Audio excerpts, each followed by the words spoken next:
Ακόμα μια τρίχρωμη σημαία, ακόμα μια ρωσική σημαία υψώθηκε στην περιοχή του Ντόνετσκ από άνδρες των ρωσικών ενόπλων δυνάμεων που βρίσκονται και μάχονται στις κατευθύνσεις της Κωνσταντινούπολης και της Βελίκα Νοβοσίλκα,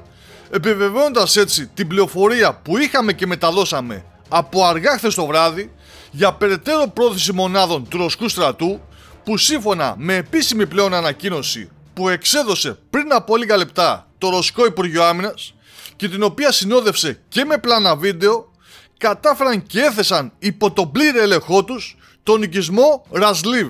που βρίσκεται στα νοτιοδυτικά του οικισμού της Κωνσταντινούπολης, καταγράφοντας άλλη μια επιτυχία στη λίστα τους που, όπως όλα δείχνουν, θα μεγαλώσει ακόμα περισσότερο.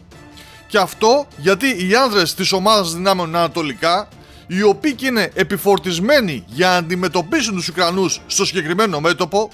προχωρούν με μεγάλη αποφασιστικότητα, αναγκάζοντάς τους να υποχωρήσουν και σε άλλα σημεία, όπως μπορούμε να δούμε και στην αποτύπωσή τους με πορτοκαλί χρώμα στο χάρτη του Ινστιτούτου για τη Μελέτη του Πολέμου,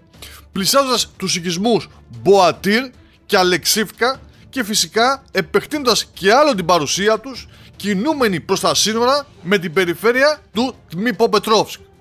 Οι απώλειες μάλιστα των Ουκρανών σε όλα τα μέτωπα της Ουκρανίας συνεχίζουν να είναι αρκετά μεγάλες σε καθημερινή βάση, φτάνοντας μόνο σήμερα περίπου τους 1.200 άνδρες, με αυτό που να προκαλεί αίσθηση να είναι η χρησιμοποίηση και η απώλεια αρκετών τεθωρακισμένων οχημάτων μεταφοράς προσωπικού μη 113, τα γνωστά μας παπάκια που πλέον καίγονται το ένα πίσω από το άλλο από τις ρωσικές δυνάμεις. Και όλα αυτά ενώ την ίδια στιγμή τα νέα από το Κούρσκ δεν είναι καλά για τις Ουκρανικές δυνάμεις, καθώς οι πληροφορίες αναφέρουν ότι οι Ρώσοι τις πιέζουν πια ασφιχτικά, οθώντας τις έξω από τους νευραλικούς οικισμούς που ακόμα βρίσκονται, κάνοντας ταυτόχρονα προετοιμασίες για είσοδό τους για μια μεγάλη επίθεση στο Σούμι. Σε κάθε περίπτωση, οι Ρώσοι βλέπουν σήμερα άλλη μια σημαία τους να κυματίζει στο Ντόνετσκ, με τους οικισμούς που έχουν παραμείνει υπό ουκρανικό έλεγχο να λιγοστεύουν συνεχώς.